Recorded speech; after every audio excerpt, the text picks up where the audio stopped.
जय बोलो देवादिदेव खदरा श्री भगवान महावीर स्वामी की जय जय जय। अहिंसा परमो धर्म की जय जय जय। परम पूज आचार्य गुरुवर श्री विद्यासागर जी महाराज की जय जय जय। आचार्य परमेष्टि समय सागर जी महाराज की, गुणैतन प्रणेता मुनिषि प्रमाण सागर जी महाराज की, मुनिषि संधान सागर जी महाराज की, समस्त मुनि संघ की नमोस्तु गुरुवर।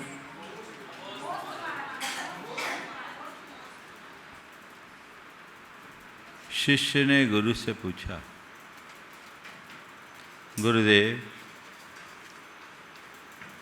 हम बंधे हैं या स्वतंत्र? गुरु ने कहा, हो तो स्वतंत्र पर अभी बंधे हो। शिष्य ने पूछा, हम बंधे हैं या स्वतंत्र हैं? गुरु ने कहा, हो तो स्वतंत्र पर अभी बंधे हो। शिष्य ने पुनः पूछा कि आखिर ये बंधन है कैसा, हमें किसने बांधा? गुरु ने कहा, किसी और ने नहीं, तुमने स्वयं ने। और ये जो तुम्हारा बंधन है वह दृश्य नहीं अदृश्य है, दृश्य नहीं अदृश्य है, मूर्त नहीं अमूर्त है। दृश्य बंधन को बहुत आसानी से तोड़ा जा सकता है, पर अदृश्य बंधन को तोड़ना बहुत कठिन होता है। मूर्त बंधन बहुत जल्दी टूट सकता है, लेकिन अमूर्त बंधन को तोड़ पाना बहुत कठिन लगता है। शिष्य कहा, गुरुदेव आखिर ये बंधन है क्या? तो गुरु ने कहा, वो बंधन है आसक्ति का बंधन, जिसे मनुष्य खुद बांधता है और उस बंधन से बंधे रहने के कारण वो पूरे जीवन दुखी रहता है। आज हम उसी आसक्ति की बात करते हैं जो हमारी मूलतः स्वतंत्र और निर्विकल्प आत्मा को परतंत्र बना दे, बंधन में डाल दे, विकल्पों में उलझा दे, दुख द्वंद्व और दुख और द्वंद्व का पात्र बना दे। ये है आसक्ति। आसक्ति मतलब क्या है? आसक्ति क्या है? किसी वस्तु, व्यक्ति, विचार या परिस्थिति से जरूरत से ज़्यादा जुड़ाव। व्यक्ति, वस्तु, विचार या परिस्थिति से जुड़ाव, जुड़ गए, चिपक गए। ऐसा जुड़ाव जो हमें उससे अलग ना होने दे, ये आसक्ति। ऐसा जुड़ाव जो हमें अलग ना होने दे, जो हमें एकदम चिपका करके रखे, वो आसक्ति है।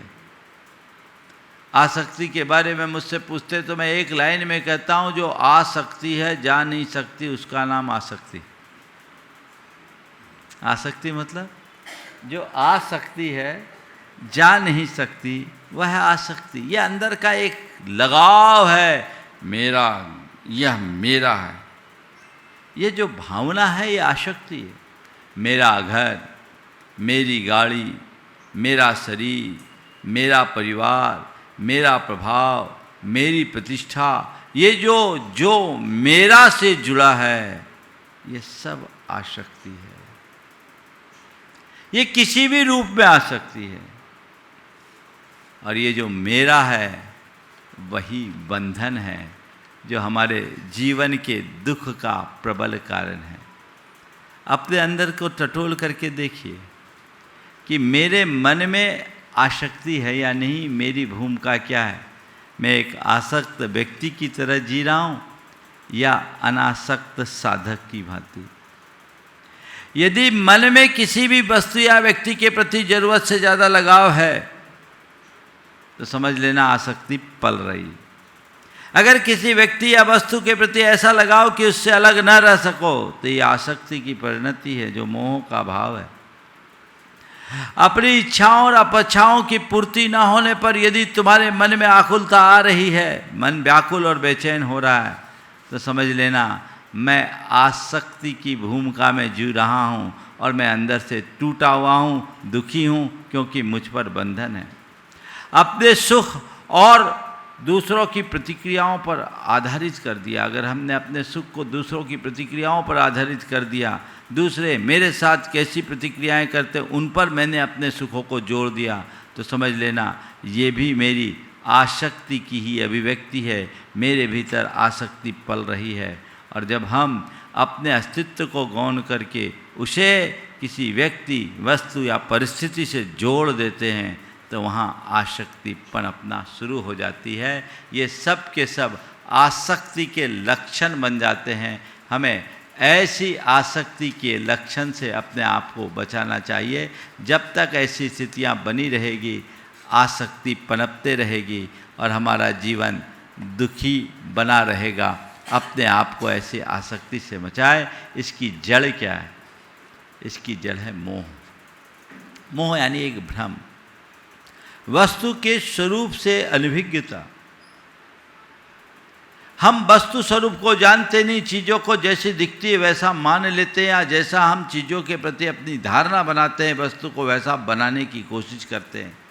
ये भ्रांत अवधारणा है और इनके कारण हमारे मन में आसक्ति उत्पन्न होती है, जो हमें अंदर से तोड़ डालती है, जो मन को अच्छा लगता है, जो हमारे चेतना को अच्छा लगता है, जो अच्छा दिखता है, अच्छा सामने आता है, धीरे धीरे उसके प्रति हमारे मन में आसक्ति होती है। गीता में लिखा है, ध्याय तो विषयान पुरुषः संगस् तेषुपजायते संगात संजायते कामः कामात् क्रोधोपजायते क्रोधावेशात् बुद्धिनाशो क्रोधात् भवति सम्मोहो सम्मोहात् बुद्धि विभ्रमः बुद्धि भ्रंशात् विनश्यति बुद्धिनाशात् विनश्यति। कि जब हम किसी वस्तु या व्यक्ति की तरफ ध्यान देते हैं तो उसके प्रति लगाव जाता है।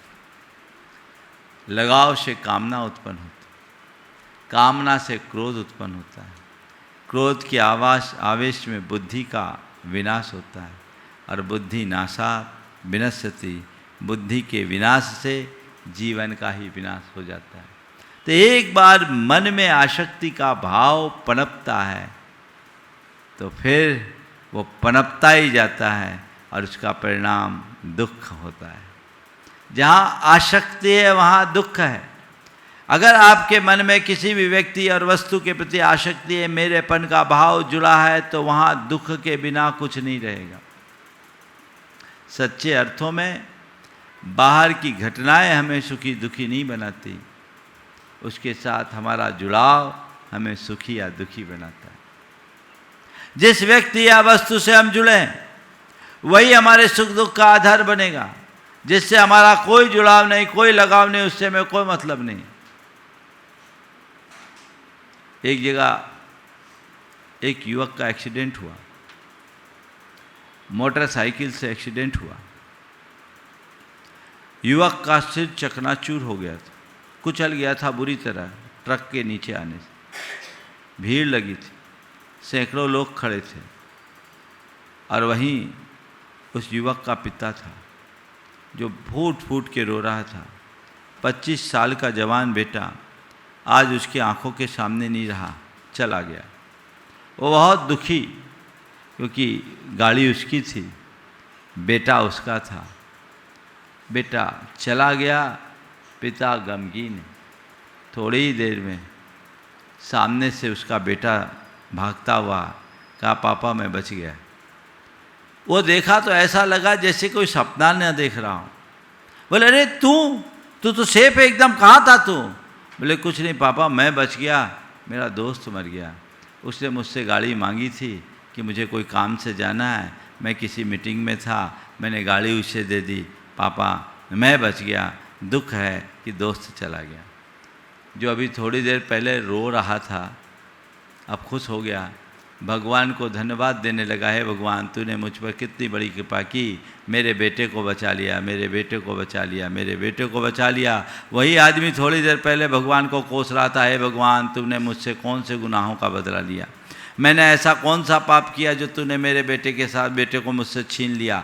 अभी भगवान को जो कोस रहा था वही भगवान को धन्यवाद देने लगा। क्यों? बेटा पहले भी मरा था, बेटा अब भी मरा है, पहले जो बेटा मेरा था उस बेटे के साथ मेरा जुड़ा था, बाद में जो बेटा दिखा उससे मेरा हट गया। जहाँ मेरा है वहाँ दुख है और जहाँ मेरा नहीं वहाँ आनंद है। जिससे आपका जुड़ाव हो, आसक्ति हो, वहाँ दुख होगा। आसक्ति दुखों की जननी। अंदर से देख करके चलो, जिससे जिससे जैसे जैसे लगाव बढ़ता है ये ममत्व को बढ़ाने वाला है। तो आसक्ति का पहला परिणाम दुख है और उसमें तनाव भी रहता है व्यक्ति के मन में। जिसके प्रति आसक्ति होती, मानसिक तनाव और दुख दोनों साथ साथ बना रहता है। जहाँ अटैचमेंट है ये बना रहेगा, जो हमारे लिए बहुत परेशान करते हैं। और जब ऐसी स्थिति होगी तो फिर ऐसे व्यक्ति के मन में जिसके अंदर आसक्ति की प्रबलता होती है, उसके हृदय में स्वार्थपरक भावनाएं ज़्यादा बढ़ती है। वो अपने स्वार्थ को पूरा करने का प्रयत्न करना शुरू कर देता है। वो हर काम में अपना उल्लू सीधा करने की कोशिश में लगा रहता है। उसे केवल अपने मतलब से मतलब होता है। उसकी अन्य जो मानवीय भावनाएं हैं वो शून्य होने लगती है। फिर ऐसे व्यक्ति के संबंधों में भी खटास आने लगती है, क्योंकि वो व्यक्तिनिष्ठ न होकर वस्तुनिष्ठ बन जाता है। उसका प्रेम बड़ा सतही होता है। वो ज़रूरत के अनुसार लोगों से संपर्क साधना शुरू कर लेता है। उसके हृदय में मूलभूत भावनाओं का कोई स्थान नहीं बचता। जो जिसके प्रति आसक्त हो जाता है वो उसके लिए पागल हो जाता है। कहते हैं कि अंधे से भी बड़ा अंधा विषयांध होता है। आँख के अंधे को दिखता नहीं और विषयों के अंधे को कुछ सूझता नहीं। जहाँ आसक्ति है वहाँ विवेक समाप्त होता है। विवेक के विनाश से व्यक्ति अपने सुख दुख को, सूझबूझ को खो देता है। आत्म संयम और आत्म नियंत्रण नष्ट हो जाता है। उसका जीवन पूरी तरह से विकृत हो जाता है। तो ये आसक्ति है जो हर मनुष्य के हृदय में हीनाधिक मात्रा में पनपती रहती है, और इस आसक्ति के कारण वह कर्मों के बंधन से बंध जाता है। ये आसक्ति है कैसे? 4 प्रकार की आसक्ति है।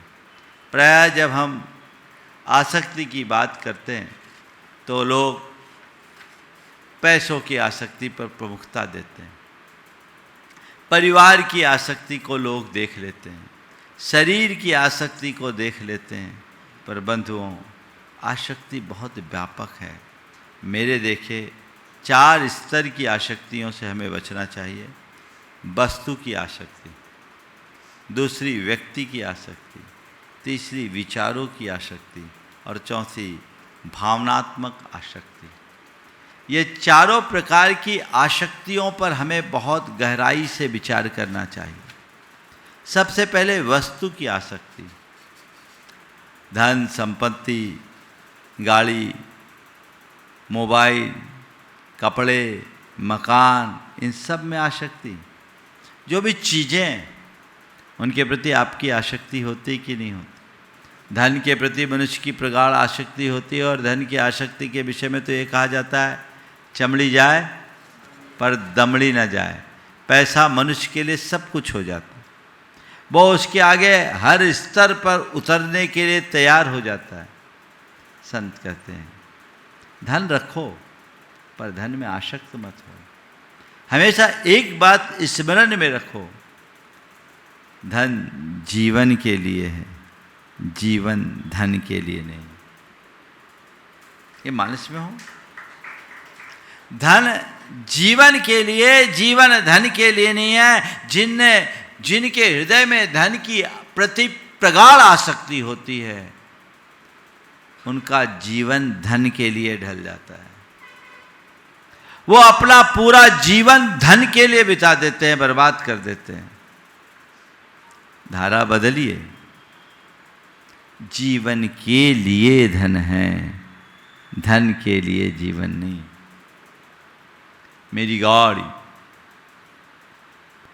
मेरा घर, मेरा मकान, ये जो वस्तुओं के प्रति लगाव है बहुत परेशान करता है। और कभी कभी इनकी आसक्ति में आदमी ऐसा अकृत्य कर देता है जो एक समझदार आदमी कभी नहीं कर सकता, या समझदार आदमी को करना नहीं चाहिए। आसक्ति है, लगाव, अपने चीज़ों के प्रति बहुत प्रगाढ़ लगाव। एक व्यक्ति एक आडी कार खरीद कर लाया, घर के बाहर कार खड़ी थी, उसका 4 साल का बच्चा कार में कुछ खरोच सा रहा था पत्थर से कार की बोनट पर। उसने देखा, उसे बड़ा गुस्सा आया कि आज ही गाड़ी लेकर आया हूं, अरे बेटा क्या कर रहा है। उसने अपना सारा विवेक खो दिया, नियंत्रण खो गया, एक पत्थर उठाया और गुस्से में अपने बेटे के हाथ पे दे मारा। उसकी 2 उंगलियां पिछड़ गई, लेकिन जैसे उसने हाथ को हटाया देखा तो उसमें लिखा था, बेटा लिखा था, पापा आई लव यू। पापा आई लव यू। बेटा खरोच नहीं लगा रहा, अपनी खुशी का इजहार कर रहा है कि आज मेरे पिता ने इतनी बड़ी गाड़ी खरीद के इस घर में खड़ी की है। वो उसके प्रति कृतज्ञता या आभार प्रकट कर रहा है, लेकिन इसकी आसक्ति उसे पागल बना रही है और वो उसे पत्थर से मार रहा है। बाद में होश आता है, मैंने क्या गलत कर दिया। होता है। आप देखिए, जब किसी वस्तु के प्रति आपकी आसक्ति होती, भले वो साधारण सी चीज़ है, उसमें थोड़ी बहुत टूट फूट हो जाए तो आप घर में भूकंप खड़ा करते हो कि नहीं? बोलो, बवाल होता है कि नहीं? ये किसका परिणाम है? क्या ये समझदारी है? आसक्ति मनुष्य के हृदय में एक ऐसा नकारात्मक संवेग पैदा कर देती है जो उसे कहीं का नहीं रहने देती, उसके विवेक और विचार की शक्ति को विनष्ट कर डालती, उसकी बुद्धि भ्रष्ट हो जाती, करनी अकरनी के बोध से वो व्यक्ति शून्य हो जाता है। तो हमें ऐसी वस्तु के प्रति आसक्ति रखने से क्या मतलब? मेरे पास अपार संपत्ति है, ठीक है, तेरे पास है, भैया तेरी नहीं है, इतने जो जानो। अंतर इतना ही है, एक सामान्य आदमी ये मानता हो कि मेरी है और एक ज्ञानी आदमी कहता है मेरे पास है। संत कहते चीजें हैं, उसका आनंद लो, रस लो, पर आसक्त मत हो। मेरे पास है, मैं उपयोग कर रहा हूं, जब तक है तब तक है, मेरी नहीं है, ये समझ अपने भीतर विकसित करो। पर आसक्ति, गाड़ी से आसक्ति, मकान से आसक्ति, धन से आसक्ति, मोबाइल पे आसक्ति।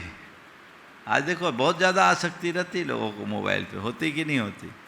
कोई थोड़ा सा छू छा ले तो फिर देखो क्या होता है। होता है। कपड़ों में आसक्ति, और महिलाओं को बर्तनों में आसक्ति, है ना? है छोटी सी चीज, पर आसक्ति हमारे जीवन को असहज बनाती है, अंदर से असंतुलित कर देती है। होता है। तो ये तो हुई वस्तु की आसक्ति। दूसरा है व्यक्ति की आसक्ति। व्यक्ति में परिवार, मित्र हैं, गुरु हैं, या गुरुओं के लिए उनकी अनुयायी है। किन्हीं के प्रति भी आसक्ति रखोगे तो दुखी होगे, क्योंकि आसक्ति मात्र दुख की जननी है।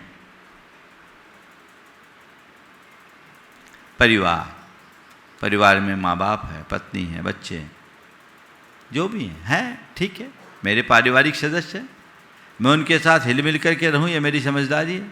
उनके साथ प्रेमपूर्ण संबंध बनाऊं, ये मेरा कर्तव्य है। मैं उनके साथ हिल मिल कर रहते हुए प्रसन्नता से जीवन बिताऊं, ये मेरी जिम्मेदारी है, मुझे लेना चाहिए। लेकिन किसी से चिपक के रह जाएं, ये हमारा पागलपन है।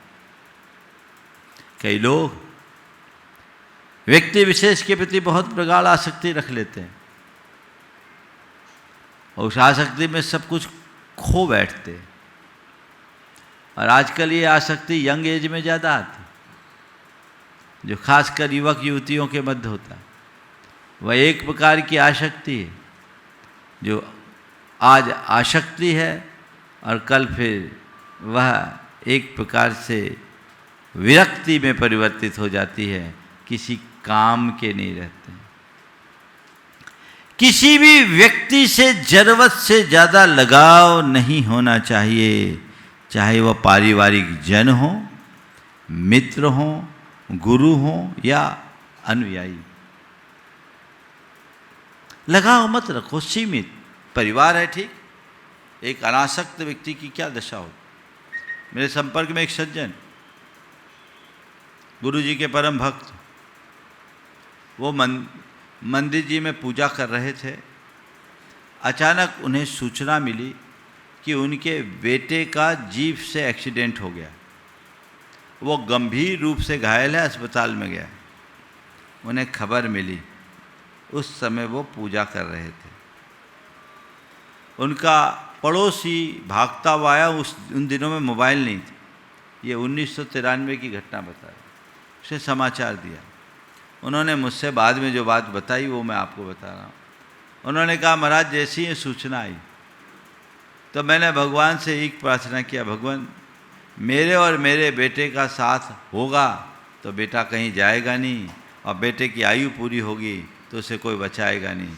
भगवान आप मुझे ऐसी शक्ति दो कि मैं अपनी स्थिरता बनाए रखूं, डॉक्टर वहाँ काम करे और मैं प्रार्थना करके उसकी चिकित्सा करूं। आपकी कृपा उस पर बरसे कि मेरा बेटा स्वस्थ हो। उन्होंने नियमित पूजा से एक अतिरिक्त पूजा की, एक पूजा अतिरिक्त की, और करीब घटना के 1 घंटे बाद अस्पताल गए। वो कांग्रेस कमेटी के बड़े लीडर थे, उत्तर प्रदेश के सदस्य थे। गए, सारा इंतजाम हो रखा था, पावरफुल व्यक्ति थे। एक्सीडेंट गंभीर था, कमर की हड्डी टूट गई थी, कूल्हे की हड्डी। डॉक्टर ऑपरेशन कर रहे थे। लोगों ने पूछा, आपको सूचना नहीं मिली कि आप इतने लेट से क्यों? बोले सूचना तो मिल गई थी, फिर आप आए क्यों नहीं? उन्होंने कहा, मैं आचार्य विद्यासागर का शिष्य हूँ। गुरु ने हमें यही सिखाया है कि जो संयोग होते हैं वो संयोग होते हैं। अगर मेरा और मेरे बेटे का संयोग होगा तो कोई उसे हटा नहीं सकता। मैं डॉक्टर यहाँ आकर के भी क्या करता, डॉक्टर अपना काम कर रहा है, मैंने भी अपना काम किया। डॉक्टर ने दवा की, मैंने दुआ किया। यह है एक तत्वज्ञानी व्यक्ति की पहचान। बेटा बच गया, व्यवस्थित, आज सब कुछ अच्छा है। तो ये दृष्टिकोण मन में रहना चाहिए। किसी के प्रति ऐसी प्रगाढ़ आसक्ति मत रखो। गुरु के प्रति भी भक्ति रखना, आसक्ति मत रखना। गुरु के प्रति भक्ति रखोगे तो तुम एक अच्छे शिष्य या भक्त कहलाओगे, और गुरु के प्रति आसक्त हो जाओगे तो गुरु मूढ़ बन जाओगे। फिर तुम्हें उस गुरु के अतिरिक्त और कुछ दिखेगा ही नहीं। मैं जब संघ में था, क्षुल्लक अवस्था की बात, ब्रह्मचारी से लेकर जब तक मैं संघ में रहा, गुरु चरणों में ही मैं विश्राम किया, और गुरुदेव की वैयावृत्ति के बिना मैं कभी सोया नहीं। कभी कभी गुरुदेव अगर लेट सामायिक छूटते, अपना अंतराय वगैरह हो गया, जल्दी झपकी लग गई, तो जब नींद खुलती तब वैयावृत्ति। एक दिन गुरुदेव ने बहुत गहरी बात कही, नैनागिर की बात है, 1986 की। उन्होंने कहा, देखो जैसे परिवार का मोह बाधक है, वैसे ही गुरु का मोह भी बाधक है। गुरु के प्रति भक्ति होना चाहिए, मोह नहीं। गुरु के प्रति भक्ति होनी चाहिए, मोह नहीं। भक्ति समर्पण को उत्पन्न करती है और मोह मनुष्य को अंधा बना देता है। इसलिए भक्ति रखो, मोह मुक्त जीवन जियो, जो जीवन को अच्छा बना सके, जो जीवन को बेहतर बना सके, जिसके बल पर हम अपने जीवन को परिष्कृत कर सके। तो किसी के प्रति आसक्ति मत रखो। गुरु के प्रति मोह नहीं रखा और गुरु भी किसी के प्रति मोह नहीं रखते। हमारे गुरुदेव को किसी से लगाव नहीं था। एक बार मैंने कुंडलपुर में सन 2001 में जब वहाँ पंचकल्याणक हुआ था, कुंडलपुर महामहोत्सव हुआ था, उसके समापन के बाद एक दिन शाम के टाइम गुरुदेव ऐसे ही बैठे थे और बार बार एक पंक्ति दोहरा रहे थे, प्रश्माय वनांत माश्रिता, प्रश्माय वनांत माश्रिता। शाम मामला ठंडा सा था। थोड़ी देर बाद मैं पहुंचा, बातचीत की शुरुआत की और मैंने कहा गुरुदेव मुझे ऐसा लगता है कि आज हम लोगों से कोई गलती हो गई। बोले क्यों? बोले हम लोगों को ले दे के आधा घंटे का समय आपके चरणों में मिलता है और अब पंचकल्याणक भी समाप्त हो गया, पता नहीं अब कब आप हम लोगों को घंटी बजा दोगे और आप बिल्कुल अपने में अंतर्मुख हो। बोले क्या बताऊं, प्रशम के लिए वन का आश्रय लेते, वन में भी प्रशम नहीं है। फिर मैंने बातचीत के सिलसिले में उनसे पूछा, गुरुदेव ज्ञान सागर जी महाराज की समाधि के बाद आपको कैसा लगा? ज्ञान सागर जी महाराज की समाधि के बाद आपको कैसा लगा? उन्होंने कहा उस दिन मुझे बहुत शांति की अनुभूति हुई, प्रसन्नता हुई और मुझे लगा कि मैं अपने कर्तव्य में सफल हो गया हूँ। एक लंबे अंतराल के बाद पहली बार खुले आसमान के नीचे पाटा लगा करके रात भर सोया, क्योंकि ज्ञान सागर जी की सेवा में वो अंदर रहते थे, सो नहीं पाते थे, गर्मी रहती थी, उनको साइटिका का पेन रहता था तो हवा से दूर रहते थे। और जेठ की तपती दोपहरी में, जेठ कृष्ण अमावस्या को ज्ञान सागर जी महाराज की समाधि हुई, 8 दिन बाद आने वाला है। तो ज्ञान सागर जी महाराज के लिए उन्होंने कहा कि उनकी समाधि के बाद मुझे ऐसा लगा कि मैं अपने कर्तव्य में सफल हो गया। एक लंबे अंतराल के बाद पहली बार खुले आसमान के नीचे मैं सोया था। मैंने पूछा गुरुदेव आपको ऐसा नहीं लगा कि आपके ऊपर से एक बहुत बड़ा हाथ हट गया? आपको ऐसा नहीं लगा कि आपके ऊपर से एक बड़ा हाथ हट गया? उन्होंने कहा प्रमाण सागर जी, निंगंथ लिंगो निराव वेखो। निर्गंथ लिंग अपेक्षा रहित होता है। ये थे आचार्य विद्यासागर, जिनके हृदय में अपने गुरु के प्रति कूट कूट के भक्ति थी, लेकिन आसक्ति रंच मात्र नहीं थी। एक आध्यात्मिक पुरुष की यही विशेषता होती है, जो सब में रहता है, स्वयं में रमता है। संत कहते सब में रहो, निज में रमो, स्वयं में रमो, सबसे अलग अपने आप को महसूस करो। फिर तीसरी है विचारों की आसक्ति, अपनी धारणाओं, अपनी मान्यताओं, अपनी सोच से बंध जाना। ऐसे व्यक्ति बड़े असहिष्णु होते हैं। जब मैं अपने ही विचारों के प्रति प्रगाढ़ आसक्ति रखूंगा तो मेरी सोच बहुत सीमित हो जाएगी। मैं अपनी मान्यता और अपनी धारणा में बंधूंगा, और न केवल मान्यता धारणा में बंधूंगा, अपितु अपनी मान्यता और धारणा को सब पर थोपने की कोशिश करूंगा, अपनी ही मान्यता को सबसे मनवाने की चेष्टा करूंगा, जिससे विग्रह और कलह उत्पन्न होगा, झगड़ा और झंझट खड़ा होगा, जो बखेड़ा खड़ा करता है। और आज ऐसा हो रहा है। ये भी एक आसक्ति। मैं अपनी मान्यता को सुरक्षित रखूं, मैं अपनी धारणा के साथ जीऊं, मैं अपने विचारों के आधार पर आगे बढ़ूं, इसमें कोई बुराई नहीं।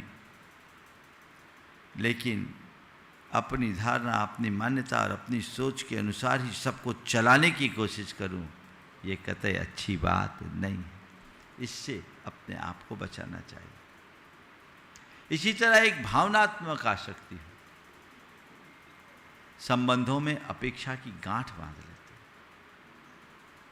हमारे जो आपस के संबंध हैं, उनके साथ हम अतिरिक्त कुछ अपेक्षाएं ऐसी जोड़ लेते हैं। उन्हें जोड़ लेने के कारण हम सब कुछ उसी दृष्टि से देखने की कोशिश करते हैं, सब कुछ उसी नजरिए से जानने का प्रयास करते हैं। और जब ऐसी दृष्टि और ऐसा नजरिया बन जाता है तो हम अंदर से दुखी होते हैं, है ना। तो ये आसक्ति है। बचे कैसे? 4 बातें आसक्ति से बचने के लिए अपने मन में बिठाइए। पहली बात, संसार की जो भी वस्तु हो, व्यक्ति हो या सामग्री हो, यह महज संयोग है। मेरे पास है, मेरे नहीं हैं। क्या है? ये संयोग है, मेरे पास हैं, मेरे नहीं हैं। चाहे तुम्हारा शरीर, चाहे तुम्हारे स्वजन हो, चाहे तुम्हारी संपत्ति हो, या चाहे तुम्हारे द्वारा बनाए गए संबंध हो, ये सब एक संयोग है।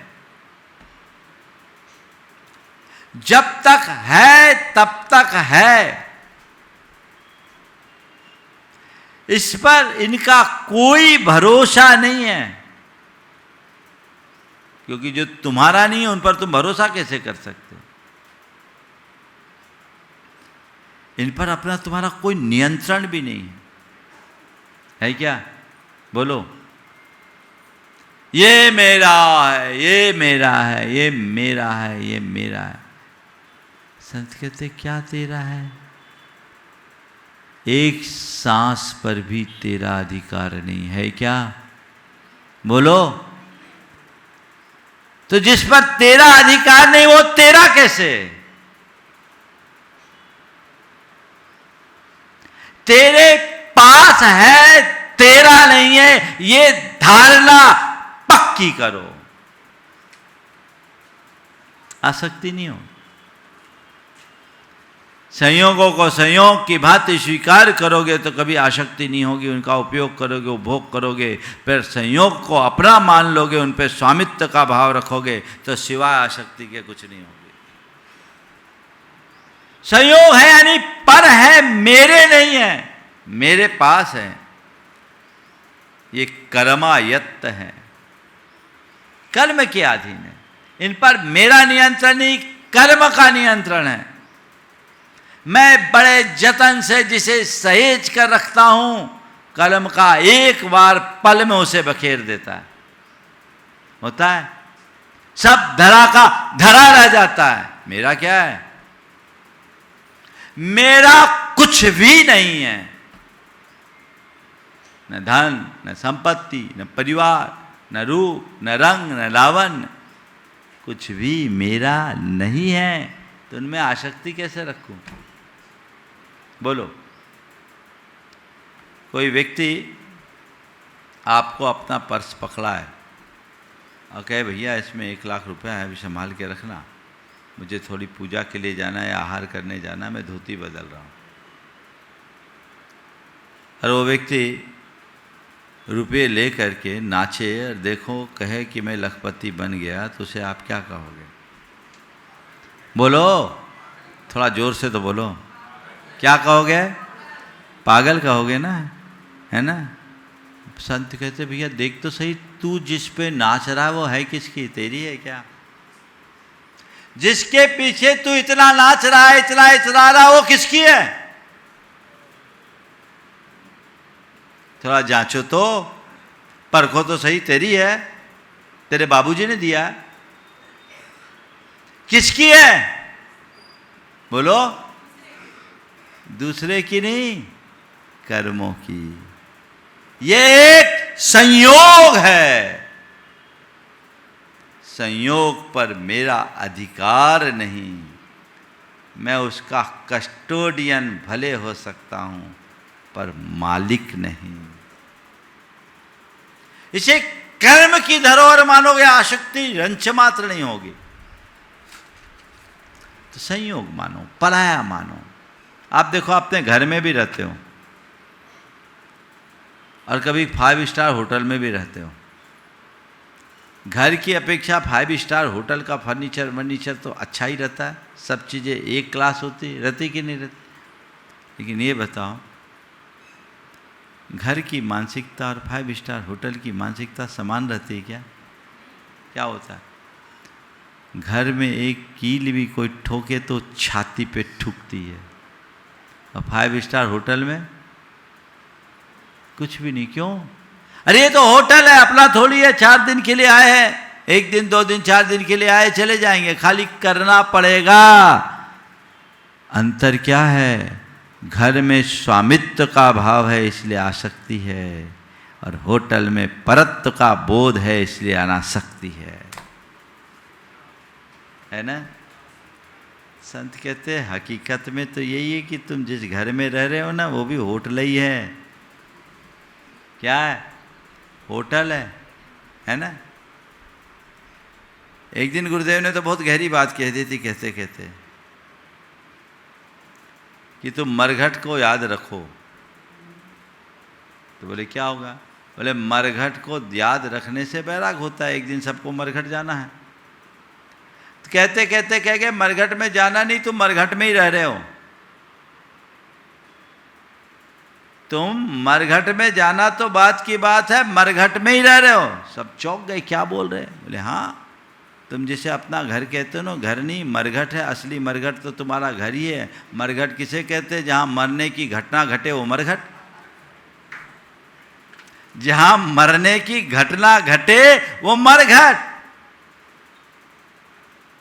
और देखो जिनके पुरखों के घर हैं, जो पुरखों के घरों में रह रहे हैं, उनमें से कई पुरखों के मर के कई को कांधा दिया है, और तुमने भी, है ना? तो ये सब पर है, संयोग है, पर है, नश्वर है, क्षण भंगुर है। आज है, कल रहे न रहे, कोई भरोसा नहीं। ये पानी के बुलबुले के समान है।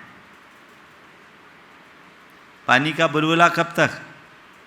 जब तक पानी की सतह के भीतर हवा भरी होती।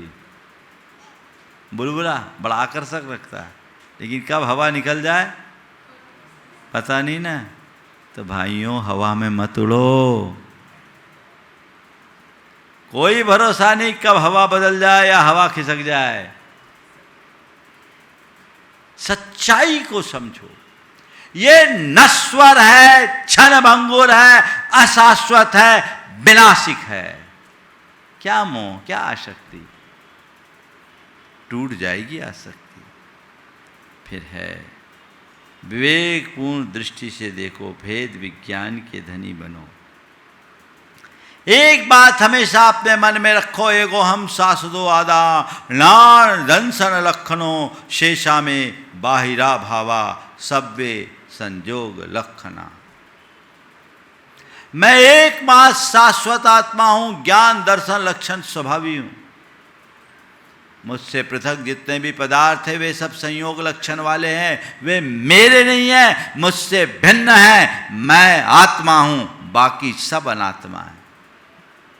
स्वपर के इस भेद विज्ञान के बल पर ही आसक्ति को मिटाया जा सकता है। ये सम्यक दर्शन है जो व्यक्ति और वस्तुओं के बीच के फर्क का बोध कराती है। मेरे और मेरे साथ जुड़ी हुई चीजों में क्या अंतर, इसे समझो। ये भेद विज्ञान है। मैं आत्मा हूं, चेतन हूं, बाकी सब अचेतन, जड़, संयोगजन्य, नश्वर, क्षण भंगुर है। मुझे केवल मुझसे मतलब रखना है, पर से नहीं। पर का उपयोग करूं, पर का उपभोग करूं, पर में आसक्त न रहूं। और चौथी बात, साक्षी भाव से जियो, दृष्टा बनो। अपनी असलियत को पहचान करके जियो। देखो, आप कोई फिल्म देखते हैं, पिक्चर देखते हैं, पिक्चर में दृष्टा को जो कुछ भी दिखता है, दर्शकों को जो सामने रील में दिखता है, वो उसे रियल मान लेते हैं और उसी के हिसाब से कभी खुश होते हैं, कभी दुखी होते हैं, कभी हंसते हैं, कभी रोते हैं, कहीं अहम और उत्तेजना से भर जाते हैं, तो कभी हताशा और निराशा से भी भर जाते हैं। जैसा दृश्य सामने उभरता है वैसा मनोभाव उनका प्रकट होता होता है। लेकिन जो एक्टर है, जो अभिनेता है, वो क्या मानता है? वो क्या मानता है? वो कहता है रियल नहीं है, रील है। ये रियल नहीं, रील है। मैं रोल प्ले कर रहा हूं, कर्म ने दिया है, पर ये मेरा रियल रूप नहीं है। किसी अभिनेता को भिखारी बनते देख लो आप, और भिखारी का ऐसा कारुणिक अभिनय करे कि हर व्यक्ति का हृदय द्रवीभूत हो जाए कि राजा से रंग हो गया, फटे हाल हो गया, लोग आंसू बहा रहे हैं। लेकिन क्या वो अपने आप को भिखारी मान रहा है? क्यों? उसे पता है रियल क्या है। क्या है रियल? क्या है इसका पता है। तो आप सबसे भी मैं इतना ही कहना चाहता हूं, रियल को पहचानो, रील में मत उलझो, दृष्टा भाव से जियो, आसक्ति नहीं होगी। आसक्ति मुक्त जीवन जीने का यही आधार है। तो ये आसक्ति हमारे अंदर की एक ऐसी भावनात्मक दुर्बलता है जो हमें अंदर से दुखी करती है। हम जब अपने भीतर एक आध्यात्मिक चेतना को प्रकट करते हैं, हृदय में वैराग्य का अंकुर फूटता है, तब हमारे अंदर की मोहाशक्ति मंद पड़ती है और यही हमारे जीवन की बेहतरी का आधार बनती है। तो ये पूरी की पूरी प्रक्रिया है। आज आसक्ति को मिटाने के लिए विरक्ति का भाव जगाएं, और आज आपसे भावना योग न कराकर केवल एक पंक्ति बता रहा हूँ। अपनी आसक्ति को मुक्त करना है तो एक ही बात बार बार दोहराएं, मैं कौन हूँ, मेरा क्या है। मैं कौन हूँ, मेरा क्या है। इस बात को बार बार दोहराने से हमें अपने जीवन की वास्तविकता का बोध होता है और वह हमारी आसक्ति को मंद कर पाती है। समय हो रहा है।